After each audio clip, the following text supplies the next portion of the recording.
All right, for the last couple of months, we've been going through a series talking about why bad things happen to good people. And we were doing that for a purpose, because a lot of people who discount the gospel or they discount God do so because they don't understand if God's God, if He's a powerful God, then why do bad things happen to good people? So we've been looking at all of that, and we've been looking at a lot of different reasons as to why bad things happen to good people. And my goal tonight is a little different than that.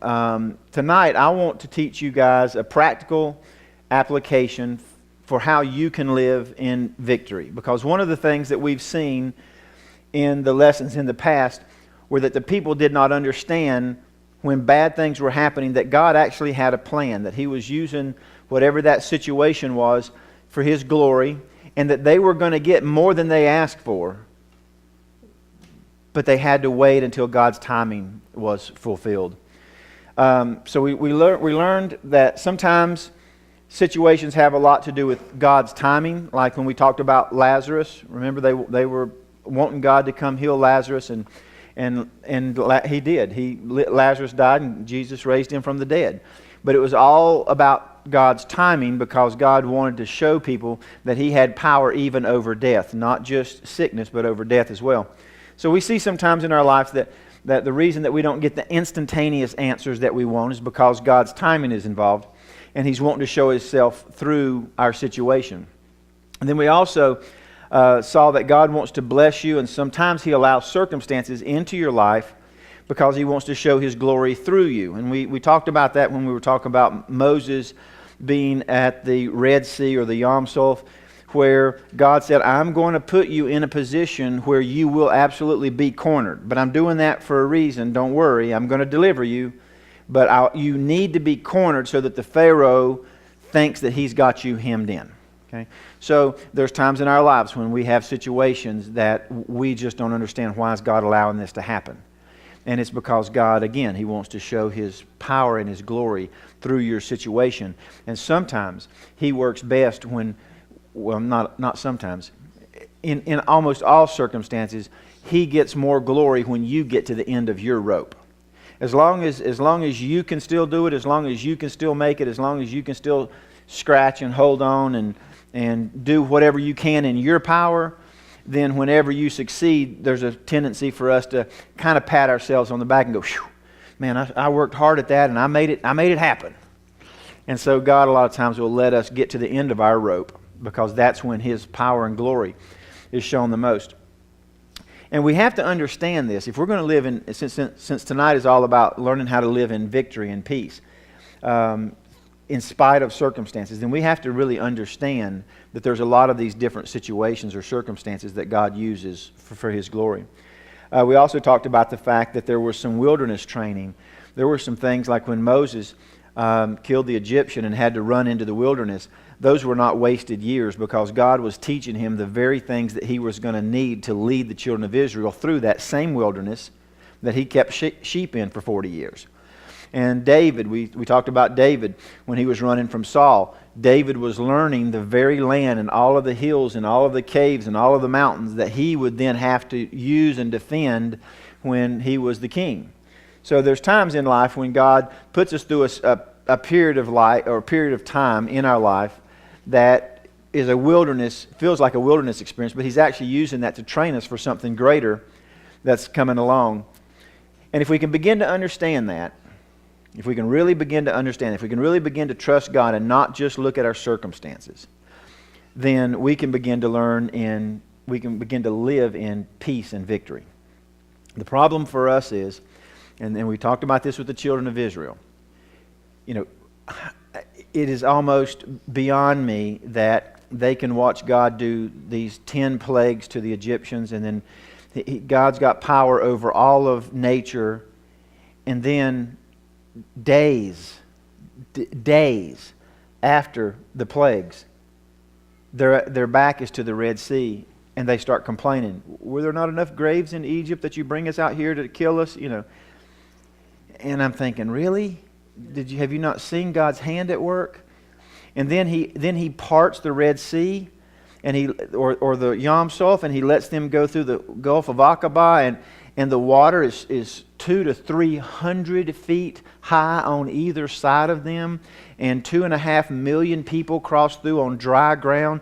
And then as their enemy begins to pursue them, God kills every one of them. It says not one single person survived. And I'm thinking, wow, now that's a life-defining moment. I mean, do you agree? Would that not be a life-defining moment? You couldn't forget something like that, you would think. But 3 days later, they're out of water, and they do the same thing again. Did you bring us out in here, the desert, so that we'd die of thirst? Were there not enough graves in Egypt? So God makes the water sweet. And you think, wow, did they not see that? That's a life-defining moment. And then it's not but 30 days later. Actually, it's only, it would be 2.5 to 3 weeks later, they're out of food and they're starting to complain again. At least when we were in Egypt, we had food to eat. And I'm thinking, and I got to be honest with you. I used to read through that and almost not learn anything from it. You read it almost like a story. I mean, I've been reading these stories about Moses and the children of Israel since I was, little, like the kids in Kids World, in the picture books, And I almost got to where I would read it and just discount it because them guys are stupid. I mean, nobody's that dumb.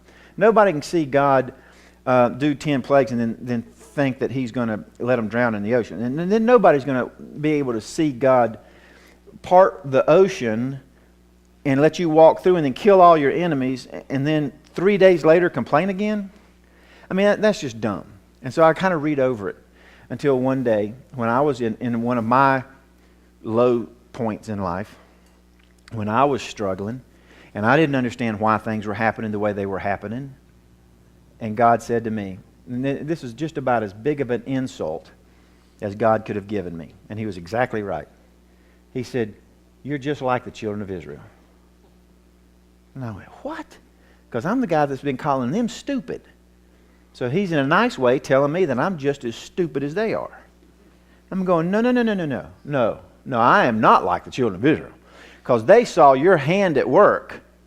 They saw your mighty, mighty miracles. I hadn't seen any miracles in my life, so then He began to remind me of one or two of them. He said, "Remember when I did that?" Well, yeah. I mean, I wasn't like the Red Sea, though. Well, remember when I did this? Well, yeah, but that's not like manna in the desert, He said, "You saw my hand at work. And now you're afraid again. And every time something comes up, you're afraid again. Because no matter how much I've done for you in the past, you're still afraid when something else comes up because you're not learning from the past." There's no way that we can live in peace, in victory in our lives. There's no way that we can live the abundant life that Jesus says that He came to give us so long as we're constantly in fear of our circumstances. Real comfort, real faith, real trust, real victory, real security, our real identity only comes through God. And the key to living in that kind of comfort and faith and trust and identity and knowing who you are in Christ is to never forget the things that God has already done in your life. Now, some of you are sitting there thinking, "Yeah, but God's not done anything in my life." I dare to differ. Okay? And I'm going to show you some in a minute. Because here's an interesting thing that God did for the children of Israel after the 40 years was up and that generation that had doubted God had died off. Everybody except for the 2 scouts that said that we can take this land. Everybody else had died off, and now they're getting ready, and Moses has even died now, and Joshua's getting ready to take the children of Israel into the promised land. Okay? And it's during the time of the year that the Jordan River is at flood stage. Okay, so it's huge and the waters are very fast. I've seen pictures of it. This is another Red Sea type moment. But God is tired of His people not having faith in Him. And I believe God is tired of us not having faith in Him. And I believe that God is tired. I mean, He loves us. But you guys, a lot of us in here have children. And I love my children. But when they were little, I'd get tired of them begging for stuff. I would get tired of them complaining about stuff.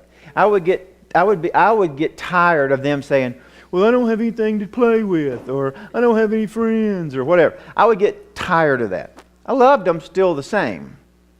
I believe that God loves us, but I think that there's times that God just gets tired of hearing us complain because we've never learned our lesson. We've never learned how to live in peace and victory because we're just like the children of Israel.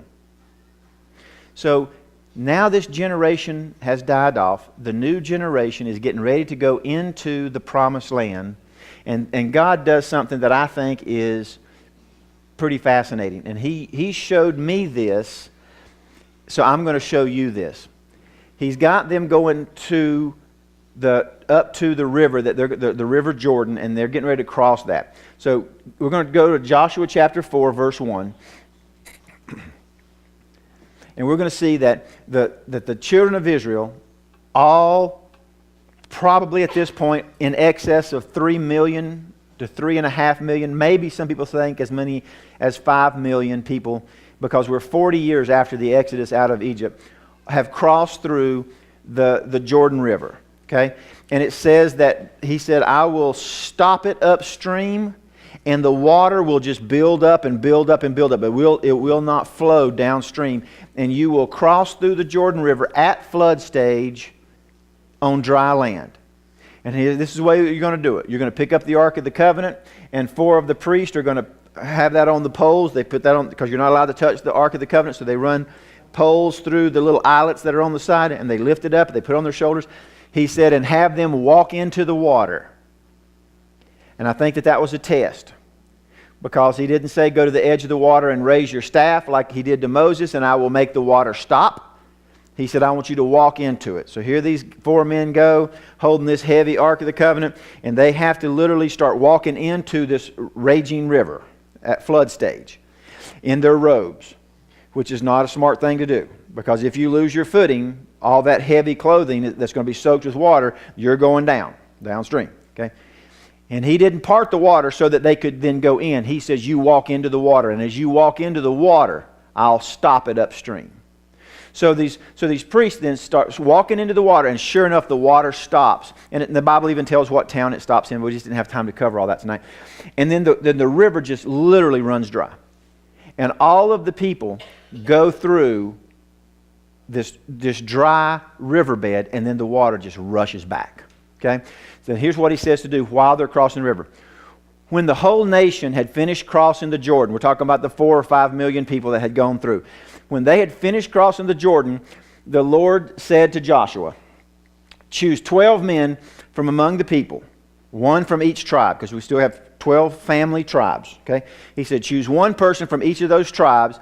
Tell them to take up a stone each, or 12 stones, from the middle of the Jordan where the priests are standing. Okay, so we're going to go into the Jordan River. We're going to get all of the people passed through the Jordan River.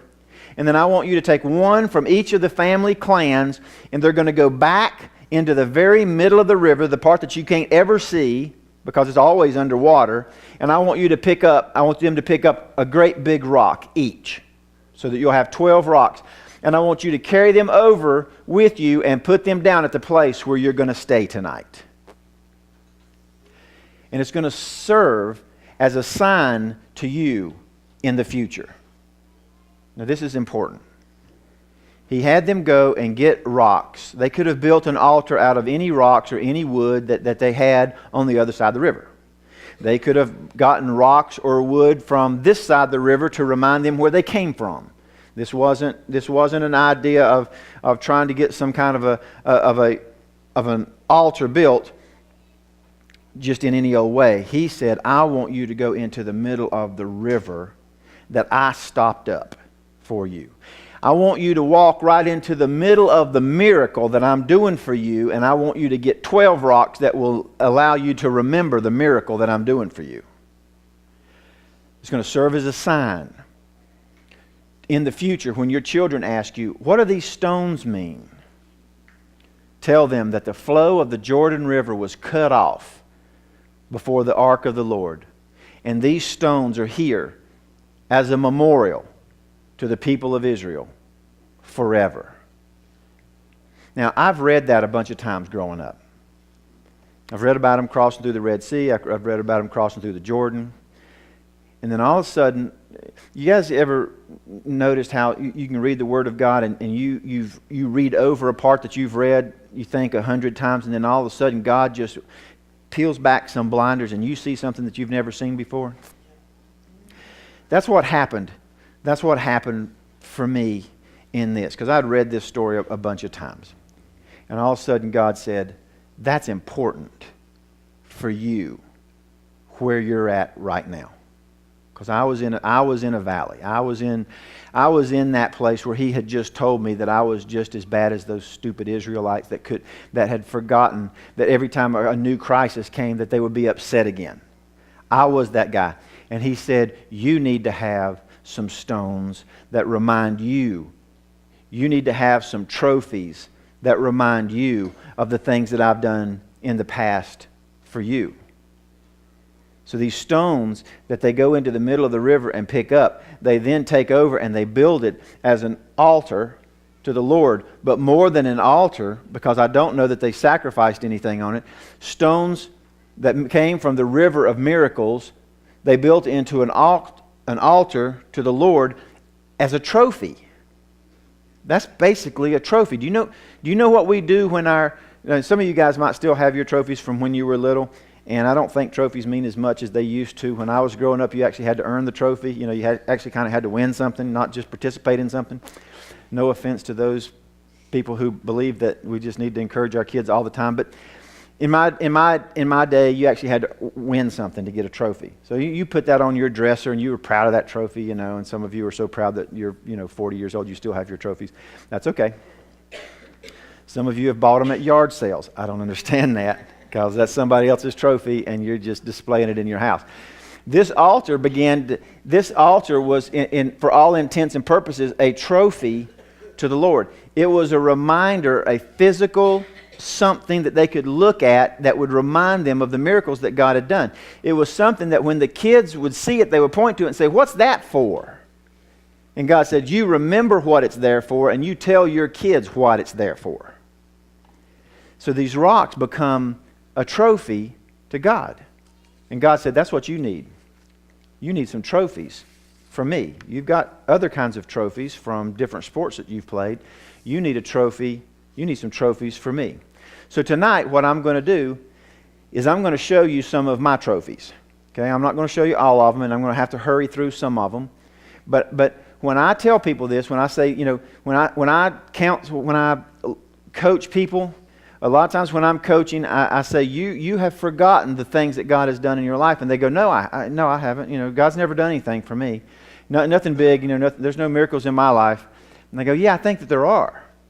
And I believe that the way to get past worrying about your future is to look at what God has already done for you in your past. The way that the children of Israel should have had victory over every obstacle that was in front of them was to look at all the obstacles that God had already knocked down in their past. If you don't remember the past, then you'll continue to have fear in the future. So I began to accumulate, and I have been accumulating for years, trophies. First trophy, if you ever want to know whether or not, if you ever wonder or feel like God doesn't love you in your circumstances, if you ever wonder that, because of your circumstances, you're wondering if God's mad at you, or God's forgotten you, or God's forsaken you, or God doesn't love you, you can look at one trophy that most of us in here have. Not everybody in here has this, but if you have accepted Christ as your Savior, then you know that you are forgiven because Jesus died on the cross.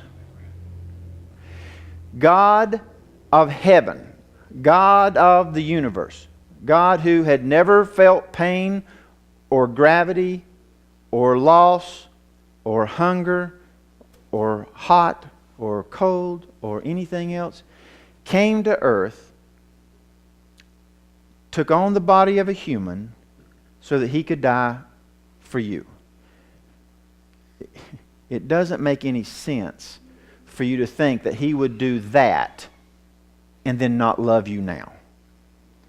He didn't have to do that, and yet He did.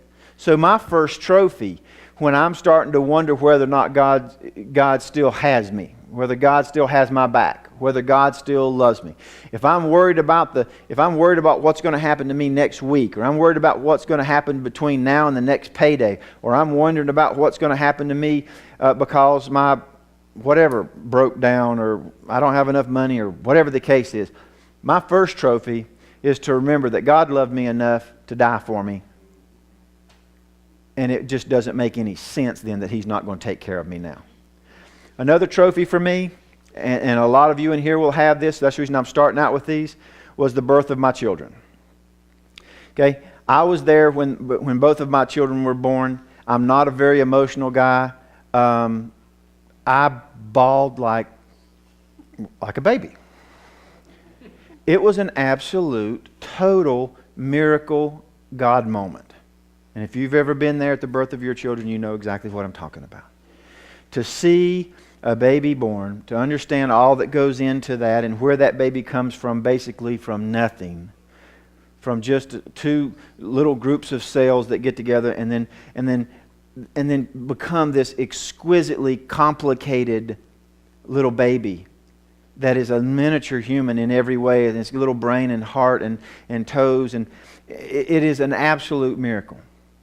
And so, and I said this last week, when we look at things like babies, and we look at even I got some cuts on my hands from when I was working on the car this weekend, and it quit bleeding. And I said last week, of course, this is not even on my trophy case. So, but when you look at that and the fact that blood clots, and it doesn't clot because it hits the air. It's not air drying. That's very different. These are miracles. Babies are miracles. When you look at that, because, see, I used to say to the children of Israel, yeah, but God, the children of Israel had you, they could see you every day. There was a column of fire by night and a column of cloud by day. They actually got to see something that represented you. And God said, you live with something that represents me. That's a whole lot more complicated than a column of fire or a column of cloud. Don't tell me that you haven't seen God when you've seen those babies. So that's in my trophy case. I've got 2 of those. When we were first married, we'd only been married 2 or 3 years, my wife and I, and we really wanted a house, and we were praying about it. We had no money. We were renting, and we knew that the house payment that we could afford was the same as rent, and there was no house payment that we could get anywhere close to what our rent was going to be. And we didn't know what to do with that. But we felt like God was leading us to get a house. And so I did like a lot of you do. God said, it's time for you to get a house. And so then I began to explain to God why I couldn't. Right? You guys do that? God tells you, I want to bless you, I want to do something for you, and then you set about to explain to Him why that won't work. Right? Because you know more than God. So I'm trying to explain to God. You don't understand. I've run the amortization charts. I know, what a little house costs and how much the payment is, and I know what we're paying on rent, and we don't have a down payment anyhow. And He said, it's time for you to go to the bank. So I said, I'm going to look like a fool. So I went to the bank to a friend of the family. I didn't really know him that well, but my parents knew him from years ago, and I thought, if I'm going to look like a fool, I'm going to look like a fool in somebody that I know, so it won't be quite so difficult. So I go in, and I won't tell you his name, but I said, hello, Mr. So-and-so, and we chit-chatted a little bit, and he goes, well, how can I help you? And I said, well, I know this is going to sound a little crazy, but my wife and I would really like to get a house, but we can't afford much of a payment. And he said, I understand. Come back tomorrow. And I said, well, I don't need to tie your time up, because really this is the amount that we're paying for rent, and we're barely making it on that. And I know that I can't get a house for that. And so I don't know. I don't even really know why I'm here. I just wanted to let you know that, we want to be in that process where we start to look. And he goes, I need you to come back tomorrow. And I go, okay, why? He goes, I need you to come back tomorrow. And I said, okay. So I went home. Okay, so what did he say? He said, come back tomorrow. She goes, why? I said, I don't know. So the next day I go back in and I said, hello, Mr. So-and-so, you wanted me to come back today. And he goes, I did. He said, come into my office and close the door. I did. He said, I had to repossess a house. He said, we've been working on it for the last couple months. And the guy is leaving, and he has already paid down a great deal of the house. And when he got the loan, the payments were just a little less than what you're paying for rent. And since he's leaving, we're having to kick him out because he's lost his job and he can no longer make payments. We just need somebody to take over his payments. And my problem is my auditors are coming in tomorrow. I don't want this on my books tomorrow. He said, I've got a list of realtors as long as my arm that anytime I get this is back in, this is a long time ago. And he said, I got a list of realtors that would take this house in a minute. He said, but they can't take it in a hurry. And he said, I need it off my books tomorrow. He said, so if you want a house, give me your hand. And we shook hands, and I bought a house that day for the same thing that I was paying in rent. God said, I got this. When God says to do something, go ahead and go to the next picture. That's not the house, but that is a picture of a house. Now, why you laugh so hard at that? That's not the house that I got. I didn't have time to pull up pictures of the house that I got, but it wasn't that pretty. But it was a house. And so we got our first house that way. And even the second house, we argued, my wife and I argued for a while because I love the water and she loves the mountains.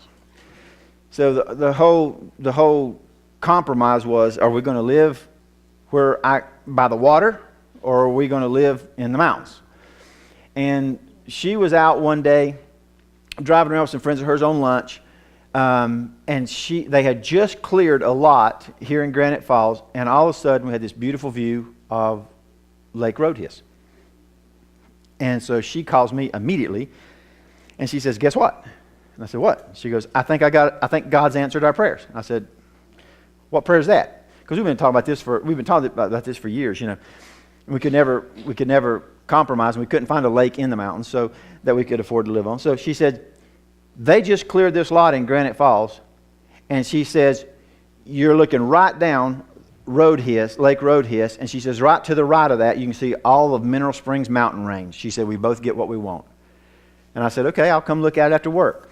Went and looked at it after work. It was extremely steep, but it was a beautiful lot. And I said, let's pray about it. We prayed about it that night. God said, go for it. We called the lady the next day. She had 3 offers on it already. 3 offers in 48 hours from the time. Because what happened was once they cleared the land, people saw that it was a lake view. They didn't know that before. That lot had been for sale for a year from a private individual. Nobody even made an offer on it. They clear the lot beside it, and all of a sudden you can see that it's a lake view, and she has 3 offers in 48 hours. We're number 4. What's the odds? So I told the lady, I said, well, you know what? Maybe it's just coincidence, but my wife and I were thinking that maybe this was what the Lord was going to give us so that we could build our house. And I said, because I always liked the water, and she always liked the lake. I always liked the water, which is the lake. She always liked the mountains. I said, this is the perfect lot. And she said, I understand. She goes, but I've already got 3 offers, and that, so I have to be professional about it. Well, within a week, and I said, I'm fine with that, because if God wants us to have it, that's great. And if God don't want us to have it, then I don't want it, right? Matter of fact, I kind of like being in those situations, because if God wants to open the door, He can, but there's nothing that I can do to kick the door down. So we just said, that's fine. And we went about our business. And she called us about a week later, and she said, well, the first person that wanted it couldn't get the financing. And so the second person that wanted it did it contingent upon their house, which had already sold. The people that are buying their house couldn't get the financing, which means that their house is not sold, which means that they can't take it. She goes, so now there's only one person in front of you. I said, okay. I'm afraid to get excited here, but okay. And within a week, that third offer had fallen through.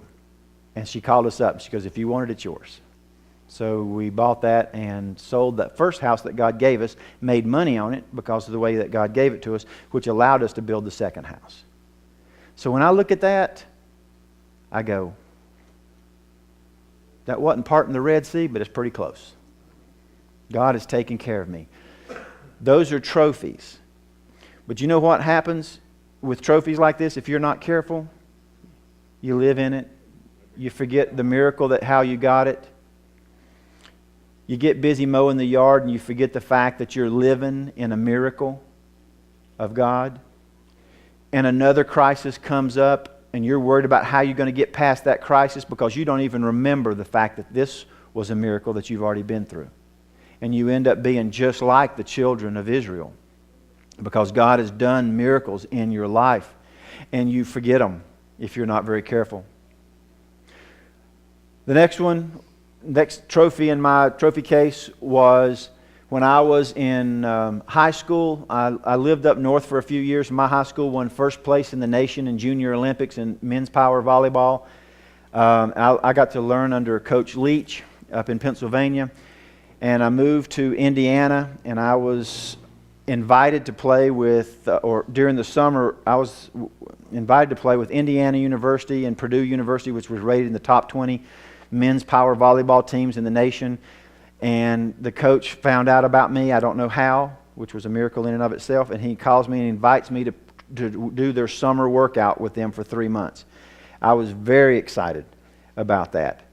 I was playing volleyball in gym class because I was required to, which was not real volleyball. It's gym class, backyard volleyball. Some kid jumped under the net because you know how people get wild in gym class and they don't really know what they're doing. And he landed on the outside of my ankle and well, he didn't break it in, but the doctor said it would have been a lot better had he broken it in. So it tore all the tendons and it tore all the ligaments and muscles in my right leg. So I'm going to the doctor and they do MRIs and they do all that other stuff and they said it's not broken. We wish that it was because that would have kept it from tearing all the tendons and the ligaments and that kind of thing. And they said, we hate to tell you this, but, well, I said, well, how long is it going to be? Because they wanted to put it in a cast. I said, don't put it in a cast.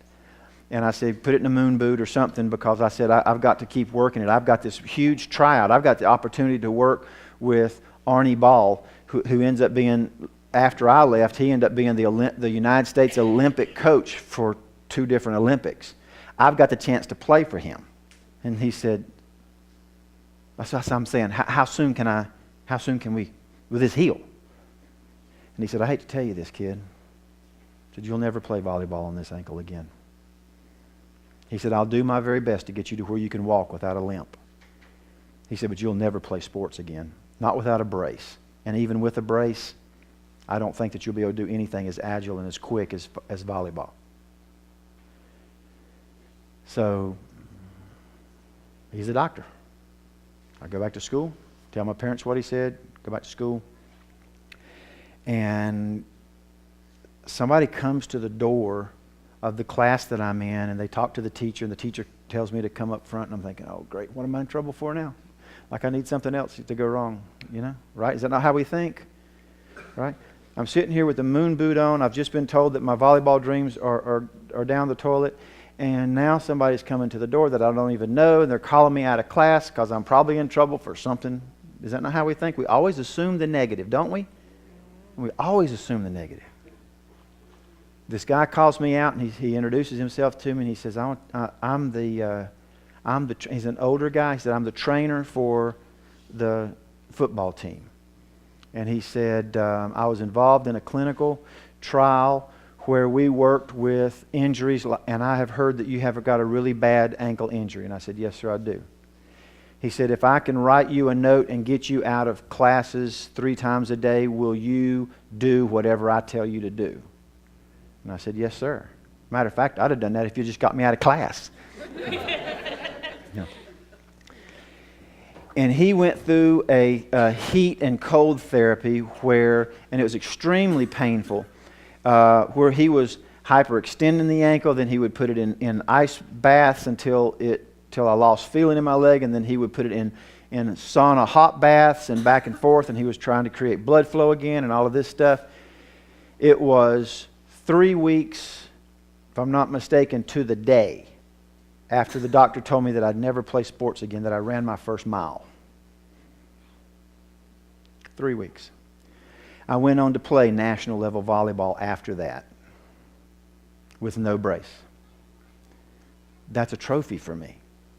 I don't actually have a trophy from playing volleyball. Well, actually I do, but they're little ones. My trophy to the Lord is the fact that He healed my ankle, that He brought this trainer who had been trained in exactly what I needed, who heard about me, did not even know me, and I wasn't even on the football team, and he came and got me out of class because he wanted to help me. And not only did he help me, but God used that to heal me as well. That's a trophy in my trophy case to the Lord. As a baby, I don't remember this. My parents just tell me this when I was a couple years old. I had something called acute gastroenteritis. We lived in Wilkesboro at the time, and they took me to the hospital. They said that by the time that they had me in the hospital, within 2 days, that they had gurneys up and down the hallway. It was an epidemic back in 65 or 6, I guess. And babies were dying on a daily basis in the hospital. And I was very sick, and I couldn't keep any food down, and I was dehydrating, and I was on my way out too. And there was when my grandmother heard about it, she sent somebody to the hospital, which back in those days was they didn't. I don't know if they even had a car back then. My grandparents were pretty poor. Sent somebody to the hospital, and it took them, I think, a day or so to get there, to tell me that they have to give me buttermilk because buttermilk's already clabbered. It's the only thing that would stay on my stomach, and if I'm dehydrated, that they have to give me buttermilk. I hate buttermilk to this day, but they fed that to me, and it's the only thing I could keep down, and it saved my life. They began to give other babies in the hospital buttermilk because of what happened with me. God saved my life that week. That's a trophy in my trophy case. I've already told you this one a few years ago. Now, see, some of you, I'm only on number 5. I'm going to give you 12, so I'm going to have to hurry. Okay? And some of you are thinking, well, you're thinking one of two things. One, you're thinking, wow, you must be like the most unlucky person in the whole world. Okay? Or you're thinking, that's really cool for you, John. I'm glad that you've got so many great trophies, but God's never done anything like that for me. Me and Miss Dot were just talking tonight. She heard me teach this lesson probably a year and a half ago. And she said tonight that she is now in the habit when she remembers stuff that God has done in her life, that she writes it down. And the more she writes down, the more she remembers that He did. Because it's an act of your will to remember some of this stuff. And as you remember it, if you're serious enough to begin to write it down, I believe God will bring more of them to your memory. And she said tonight that I'm still remembering stuff that God has done for me. So some of you are looking at me and you're thinking, well, this is great. You know, you've had some cool stories, John, but I don't have any cool stories in my life. Well, one, I know that Jesus died for you the same as He died for me. 2, I know that you've either seen your own babies born, or you've seen babies born and you've been around them, or you've got nieces, or you've got nephews, or you've got brothers, or you've seen the miracle of birth. So you've already got 2. I'm challenging you tonight to begin to think through what God has done in your life. Ask God to bring it up to you. But you've got to be serious enough about this that if He brings it up, you write it down. Matter of fact, tonight you need to write down that Jesus died for me. So that means He cares for me. He cares enough to give His life. He cares for me. And then you begin to write these down. I keep mine on my phone because my phone's with me about all the time. And if God brings something to my mind or something happens, I can go ahead and enter it right then into a little spreadsheet that I've got on my phone. I'm talking about God did not tell the children of Israel, once you go through the Jordan River, I want you to pick one guy from each tribe, and I want them to go back and I want them to look at a rock and go, there's a rock, okay, that's mine. And remember that rock for the rest of your life. That's not what He said. He said, go in there and pick it up. in the middle of your miracle, while the water is still back, I want you to go pick up a physical rock and carry it out and build me something that you can see. I want you to not only be able to see it, I want your kids to be able to see it. I want your kids to say, "What's that there for, Daddy?" So that you can tell them. And I'm telling you, if you want to live in peace and victory, one of the things that you're going to have to do is you're going to have to take this serious enough that you're going to have to write this down. Frame it. Put it in your house. I'll get into some more ideas on that later, but this is going to have to be something that you physically have to do. Not just look at it, not just remember it and go, "Oh yeah, I remember that now that you mention it." You need to write it down. You need to be able to frame it. You need to put pictures in your house. You need to remember what God has done in your life. I told you a few weeks ago about the ACL. I tore the ACL out in a real bad motorcycle. I was in a race in West Virginia and crashed out, passing for 5th place. Anyway, tore the ACL out of my knee, and they replaced it with a tendon. And I told you guys the story. If not, you can go back and watch it online. How the tendon, then once it's put into my body from a cadaver, from a dead person, they cut it out of that. They put it into mine. My body realizes that is supposed to be a ligament. And it changes that tendon into a ligament. It creates vessels and blood flow where there was no blood flow for the first 30 years that it was in the other guy's body, and it changes to a ligament in my body. I told you guys about that. That is an absolute teetotal miracle. You cannot evolve into that. That is amazing to me. That's in my trophy case. After surgery to replace the ACL. Then later on, years later, I had some problems with that knee, bone chips and stuff like that. Arthritis set in because of the surgery. And so they had to go back in and redo the knee again. And he said that there's no cartilage in there. He said, "So you're bone on bone." He said, "That's where your pain's coming from." So he said, "The only thing I can do is take the bone chips out that are there now. You'll make more. But that's all I can do. We'll hold off as long as we can until you can have a knee replacement." And he said, "Because you don't want to have that any sooner than you have to." He said, "But there's no cartilage in there, so your bones are grinding bone on bone." And I said, "Okay, I get it." So he did the surgery, and that relieved a lot of the pain. It kept the knee from locking up, because sometimes those little bone chips would get in there and it'd lock my knee up, and I couldn't move my knee, and it was real painful. So he did get all that fixed, but there was still a lot of pain there. And I was asking the Lord, that this went on for quite some time. We're about 5 months after the surgery, and I was trying to play disc golf with my son, but I'm really, really struggling to walk up and down hills.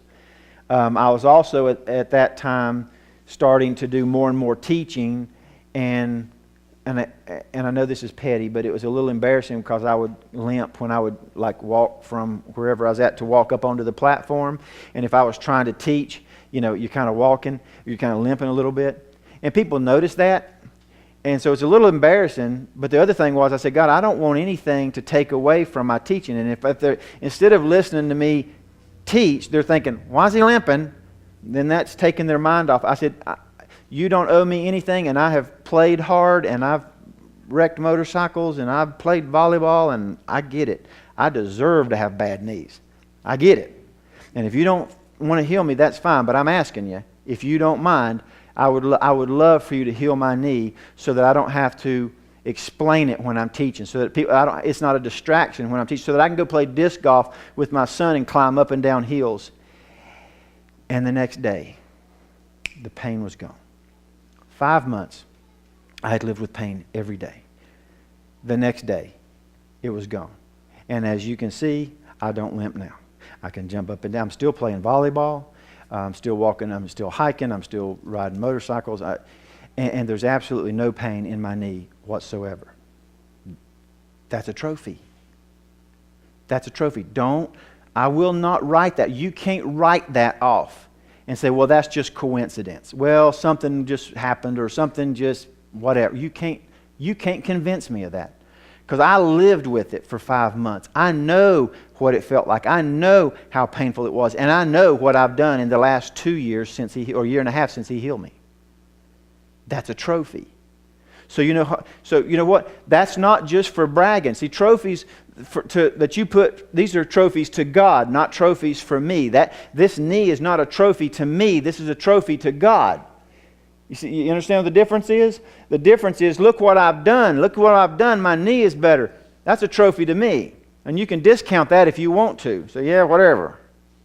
You're probably just faking it to begin with. If it was my trophy, you could discount it. This is God's trophy. I want to be able to tell people, this is not bragging because it doesn't have anything to do with me. I want to be able to tell people what God did, that He's still in the business of healing. That He's still just as powerful as He was when He parted the Red Sea. I want people to know that. And I got to have something physical to show. I got to have a trophy case that people can see. There was a year that now when I sleep, you got to understand, I'll give you a little bit of background before I give you this story. When I sleep, baby, I sleep. Okay? I slept through Hugo. Me and my wife slept through Hugo. We woke up in the eye of the storm. That was when it got real calm there for about an hour or so while Hugo passed over before the second wave came. We woke up, as quiet as it could be. I looked outside, the fence is down, the trees are down, the house is a wreck, the roof's messed up. We slept through it. Okay? That's a good thing. The more stress I'm under, the better I sleep. I guess it's my defense mechanism. I'm just telling you, I don't wake up. Me and Kathy are asleep, 4 a.m. in the morning. I don't think I've ever seen 4 a.m. unless I worked through the night and got to 4 a.m., which I've done several times, but I never woke up at 4 a.m. 4 a.m. in the morning, my wife wakes up just like that out of a dead sleep and sits up in bed. And when she sits up, this much of her is in smoke. The house is on fire. We never heard it. We couldn't smell it because when you were laying down, the smoke was underneath us. It was downstairs directly beneath our bedroom. Now this was back in I don't know what years this was in, the late 80s or whatever, when water beds were popular. We had a water bed. You know how heavy them things are? The fire is on the raft or the floor joists beneath us already. We were minutes from dropping through the floor right into the middle of the fire. And for no sound, no reason, no smell, God woke her up and she sat up in bed, startled. And when she did, her head was in heavy, heavy smoke. I was able to get her and the babies out of the house. I was able to get the fire out before the fire department got there. Saved the house. It was amazing. What woke us up at 4 a.m. in the morning? Please, please, please don't tell me it was coincidence. There's never been another time in the 29 and a half years that we were married that either one of us ever woke up at 4 o'clock in the morning. It wasn't coincidence. An angel came and woke Kathy up that morning. Your house is on fire. You probably need to sit up. You probably want to be awake for this. Okay? That's a trophy. That's a trophy. God cared enough. I don't care. And when I'm going through something that's difficult, when I'm going through a valley, and when I'm going, oh, woe is me. Why is this happening to me? Why is my life so rough? Nah, nah, nah. I need to look back and go, God woke me up at 4 in the morning because it wasn't my time yet.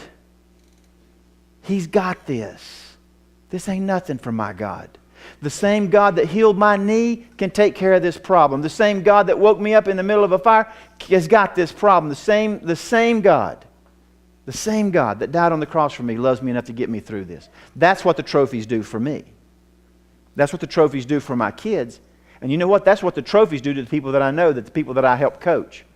Because I get to tell them my stories. And it encourages them until they can get a list of their own. I was in a situation where I had started a small company up in my basement, and I was farming some work out to other screen printers, and I was just selling it because I didn't have any money, and I didn't have any screen printing equipment, or I didn't have anything. But I'm struggling. I have 2 or 3 other screen printers, but I had been a screen printer for years, and I was very, very picky because I'm very, very good at what I do. And I could not get these guys to do the same quality that I could do, but I didn't have any equipment. So I'm asking the Lord, I'm saying, Lord, I need my own equipment because my reputation's on the line, and these other people aren't doing it as good as I am, but when I sell it, the customer thinks I did it. I really need my own equipment, but I don't have that kind of money. We're talking about even used manual stuff. It was going to cost me about $10,000 to get started, okay? And I'd lost all of my money when my big company went down the drain, and I had zero. I had zero credit. I had zero money. I had zero. I had zero. My zeros were even little, okay? I mean, little zeros. So I just, you know what I did? I asked the Lord. I said, Lord, you know what? I need some help. You know my reputation is important, and you know that I can do better than what I'm getting from these other 3 companies, but you know that I don't have any money. And I'm praying that for about a week, and my phone rings. And I pick it up, and the guy introduces himself. I had no idea, never met him before, never heard the name. He says, is this John Hart? And I said, yes, it is. He goes, well, I heard that that you're good at figuring out difficult screen printing stuff. And I said, well, yes, sir. I do kind of have that reputation. And he said, well, I've got one that we're struggling with. He said, I'd like for you to come take a look at it. I said, yes, sir. Be glad to. Give me directions. Tell me where you're at. And I went and I saw the man. Never met him before in my life. I thought maybe once I got there I would recognize, oh, I've seen him before. I said, how do you even know me? And he said, well, one of the guys that works for me in purchasing is friends with another guy that works at another furniture factory. And when he was at a third furniture factory, he had dealt with you, and he said, you can print anything. I said, so you heard it from a guy who's friends with a guy that works at a different company that remembers me from another company that he used to work with before that? And he goes, that's it. I said, okay, good enough. Hey, God can do whatever he wants to, right? So I prepare the quote for this guy. What he's wanting is not even difficult. It's not even hard. And I told him that. I said, this is not hard. I said, but the problem is your volume is so large that I don't have my own equipment. I sell it, but then I have to farm it out to these other guys. He said, I don't want you to farm it out. I want you to do it. He said, because I've heard that you're really good. And I said, well, I appreciate that. And I thank you for the pat on the back, but perhaps you didn't hear me. I don't have my own equipment. And so I have to farm it out, but I don't think I can farm it out and then make anything on it and get it to you at the price that you need to be. He goes, well, that's good because I don't want you to farm it out. I want you to do it. And I go, how's this guy run his own company? You're not listening to me. I don't have any equipment. He goes, I am listening. How much does it take you to get started? I said, like $11,000. He goes, okay, what if I cut you a purchase order for $22,000 and I give you a 50% deposit? Can you go buy some equipment and get started on my stuff? I said, He picked up the phone. He called accounting. He said, I need you to cut me a check right quick. He said, write it to, who do I write it to? What's the company name? He said, give me a purchase order for $22,000. He said, I need you to cut me a 50% deposit. And he said, we'll be waiting on it. Click. 5 minutes, she walks in with a check for $11,000. I went and bought the equipment, and we screen printed on it for years until God gave us bigger equipment. He's still in the business. By the time I finished that purchase order, I had paid all my labor, and I owned my own equipment. Didn't have to get a loan, didn't have to get anything. That's a trophy. That's not my trophy. I couldn't have orchestrated that. I didn't even know this guy. That's not my trophy. That's God's trophy. But if God can do that for me, He can do it for you. He doesn't love me more than He loves you. But some of you are sitting out there thinking, wow, this guy's got some cool stories. But he must be like God's favorite. Because God doesn't do stuff like that for me. He wants to. He wants to. He wants you to have a relationship with Him so that He can bless you like this. He wants you to live in peace and victory. He said that I came so that you might have life and have it more abundantly. He didn't say that about me. He said that about us. When He told me to retire from racing motorcycles, He said, I want you to finish your book on prayer.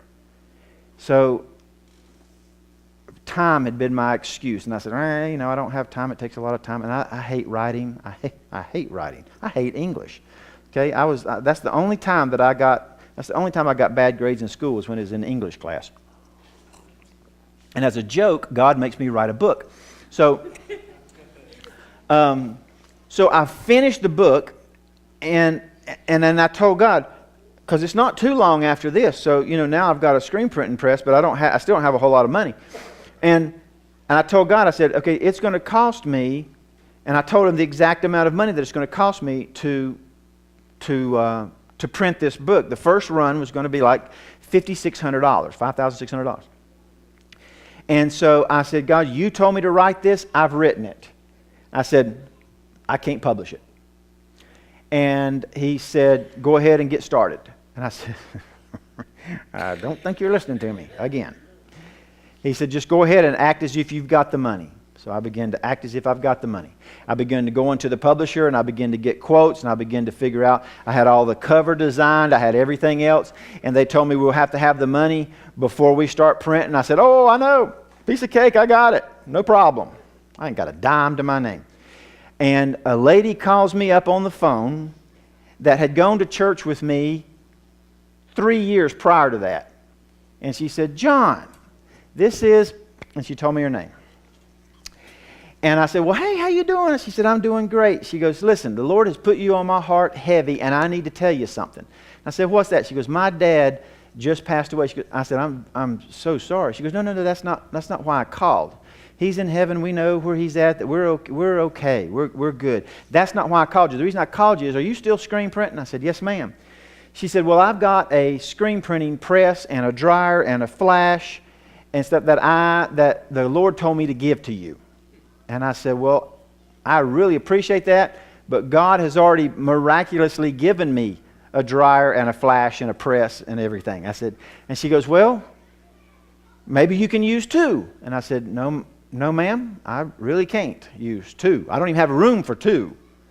And she said, well, I want you to come get it anyway, because God said that I was supposed to give it to you. And she goes, I don't care what you do with it. You can sell it or do whatever. And I said, okay. So I went down there to get this dilapidated old piece of junk from her, because evidently she wanted it out of her garage, I go down there. It's nice.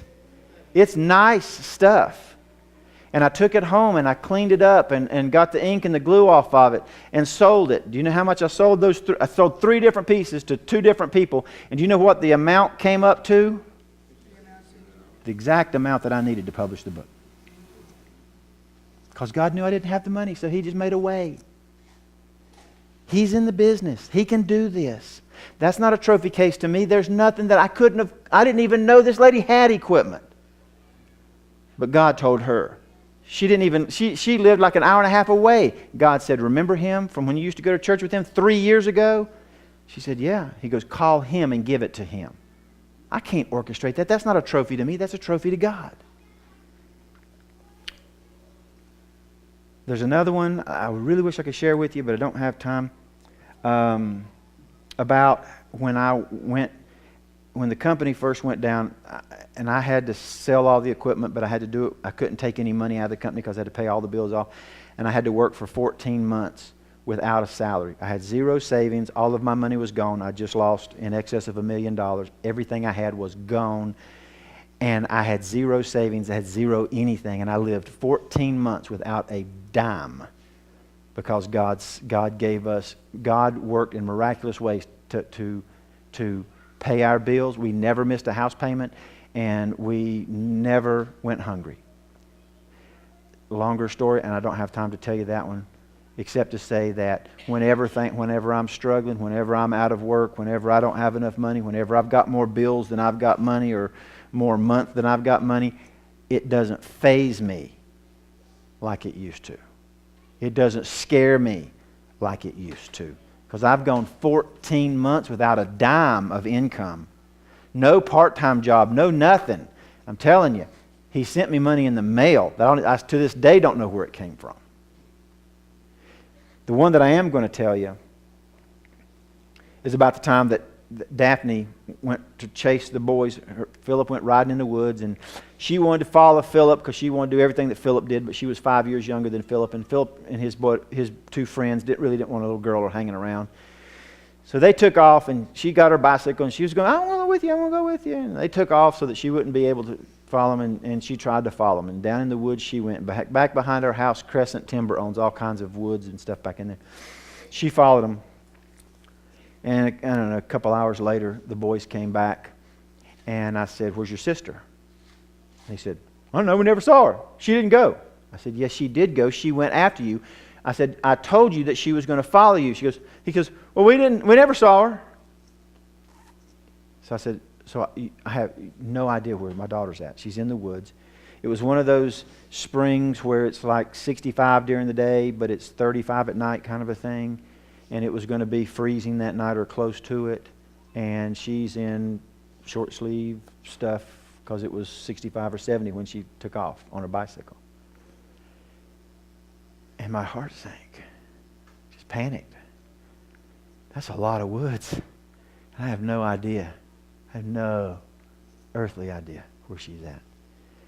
And the boys came back from the trails, so she's not on the trails. She's off somewhere. So I started calling neighbors, and I started getting search parties together, and we called the police. We called everybody we knew. And we had a whole bunch of neighbors came out, bless their hearts. They all came out. And we started trying to figure out who's going to go here and who's going to go there, and who's got a cell phone and how we're going to contact each other and all of this. And we're in the midst of getting the search parties of probably 30 people or so together to go and strategically trying to find where, so that we don't overlap, but we don't skip any place and that kind of thing. And out of the woods come 2 boys and my daughter. She would have been probably 6-ish, and they would have probably been 12 or 14. One of them's pushing her bicycle, and the other one's holding her hands, and she's still snubbing.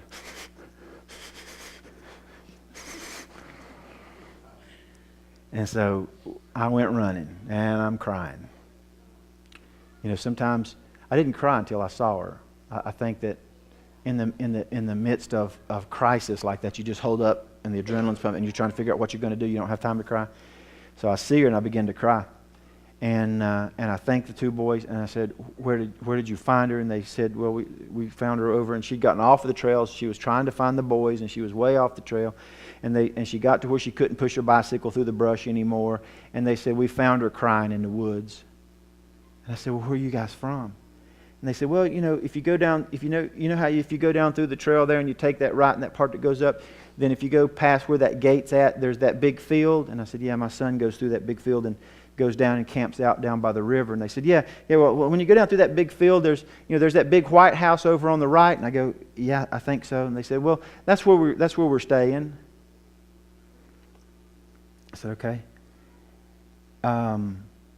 She's safe. And I don't know how to thank you boys enough. And I thanked them, and I offered to give them some money, and they wouldn't take it. And I mean, 14-year-old boys that don't take money, what's up with that? And I was just so grateful.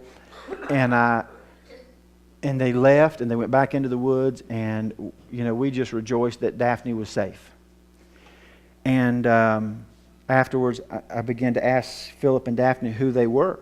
They said, we don't know. My kids know everybody. I mean, my kids are like the social butterflies. I'm the social caterpillar, okay? I stay in my little cocoon, but they know everybody. I mean, they were homeschooled, and they still know every person that goes to public school. I mean, they just, And they said, we don't know, we've never seen them before. And I said, then take me to that house, because I want to thank them. And I want to tell their parents what they've done. Philip said, I don't know where the house is at. And I said, do you know where the gate's at? And he said, I know exactly where you're talking about. He said, there ain't no house down there. I said, take me. And he took me down through there, and we went past the gate, and we went down that trail, and we got to where that field was at, that he goes down to the camp, and there's no house there. There's no house in that area anywhere. There is no house. We've never seen those 2 boys again. They were the age of my son. So you know that we would be playing together. There are no 2 boys. Never saw them again. I am convinced that God sent 2 angels to find my little girl in the middle of the woods crying.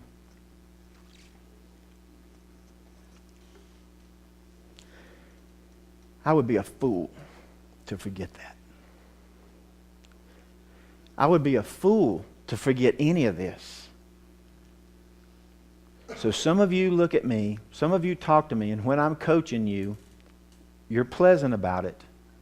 But some of you think I'm just a little bit off my rocker because I smile all the time. And you think that I have no problems because I act like I have no problems. And some of you have even questioned me about the fact, is it put on? Actually, you don't question me. What you do is you ask my wife or my kids, is he really like that all the time, or is that just a show? Because you don't believe that you can actually live in peace and victory with a smile on your face and a joy in your heart like I do all the time. You are convinced that that's a fake. I'm telling you, it's not a fake. It's real. And God wants you to be able to live like that too. And how are you going to live like that? You're going to live like that, and it's not because God has flattened everything out and all of my mountaintop or all my valleys became mountaintops.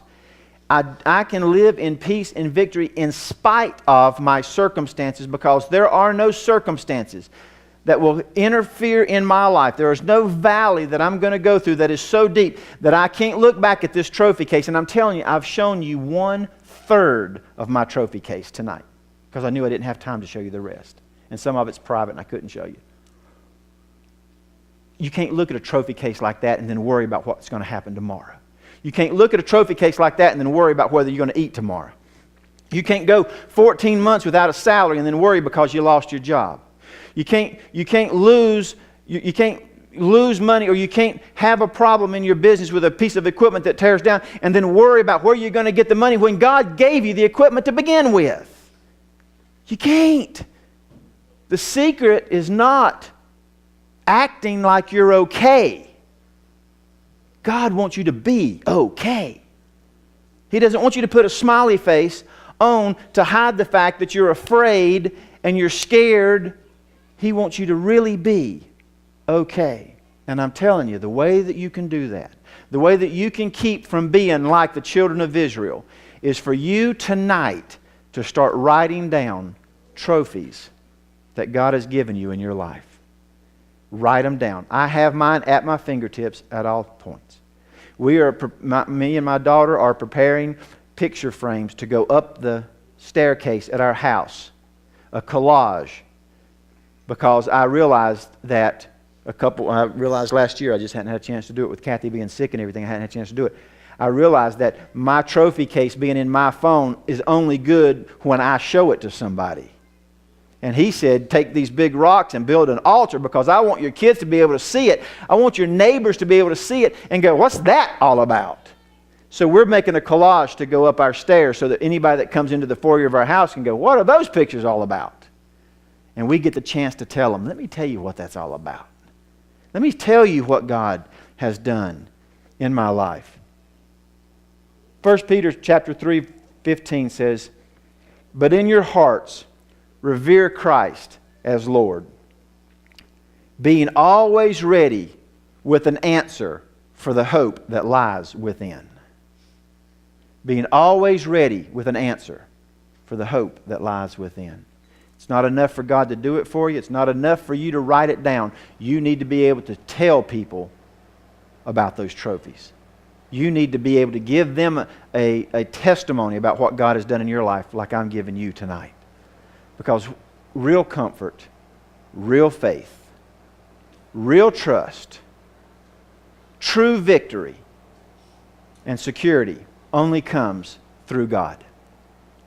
And the key to living in that kind of victory is to never forget what He's already done for you, because it gives you peace that He's going to take care of whatever's ahead of you. Let's pray.